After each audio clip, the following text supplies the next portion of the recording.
Hello friends, ఈరోజు మన recipe దేశీ chicken curry అండి. చూసే విధానం చూద్దాం. ముందుగా బాండీ పెట్టుకొని ఆయిల్ వేసుకొని 3 ఆనియన్స్ 3 పచ్చిమిర్చి వేసుకుందామండి. ఇది బ్రౌన్ ఆనియన్స్లా ఫ్రై అవ్వాలండి. నెక్స్ట్ చికెన్ వేసుకుందామండి. చికెన్ వేసుకున్న తర్వాత కలుపుకుందామండి. లైట్గా కలుపుకున్న తర్వాత సాల్ట్ పసుపు వేసుకుందామండి. నెక్స్ట్ కారం వేసుకుందామండి.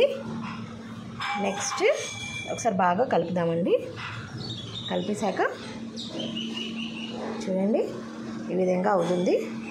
నెక్స్ట్ గరం మసాలా వేసుకుందామండి. చికెన్ మసాలా వేసుకుందామండి. నెక్స్ట్ అల్లం వెల్లిపాయ పేస్ట్ 2 స్పూన్స్ వేసుకుందామండి. 2 స్పూన్స్ వేసుకున్నాం కదండి. నెక్స్ట్ బాగా దానికి కలిపేద్దామండి. బాగా కలిపిన తర్వాత ఒకసేపు ఇలాగా ఉడకనిద్దామండి. నెక్స్ట్ కొత్తిమీర వేసుకుందామండి. కొత్తిమీర వేసుకున్న తర్వాత బాగా కలుపుదామండి. నెక్స్ట్ టమాటా వేసుకోండి. 3 టమాటాస్ తీసుకున్నామండి. చాప్ టమాటాస్ తీసుకొని వేసేయండి. వేసిన తర్వాత బాగా కలుపుకోండి. మూత పెట్టకూడదండి. మూత పెడితే నీరు పట్టేస్తుంది. అలానే హై ఫ్లేమ్లో చూడండి. అలా అయితే టమాటాస్ మొత్తం స్మాష్ అయిపోయండి.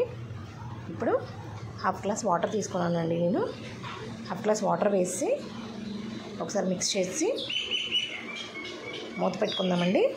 ఒక 20 మినిట్స్ తర్వాత చూడండి మన దేశీ చికెన్ కర్రీ రెడీ అయిపోయిందండి. ఇప్పుడు చూడండి, ఇప్పుడు మనం సర్వింగ్ బౌల్లో తీసుకుందామండి. కొత్తిమీరతో గార్నిష్ చేసుకుందామండి. ఎంతో రుచికరమైన దేశీ చికెన్ కర్రీ రెడీ అయిపోయిందండి. తప్పకుండా మీరు కూడా ఇంట్లో ట్రై చేయండి. చాలా టేస్టీగా ఉంటుంది.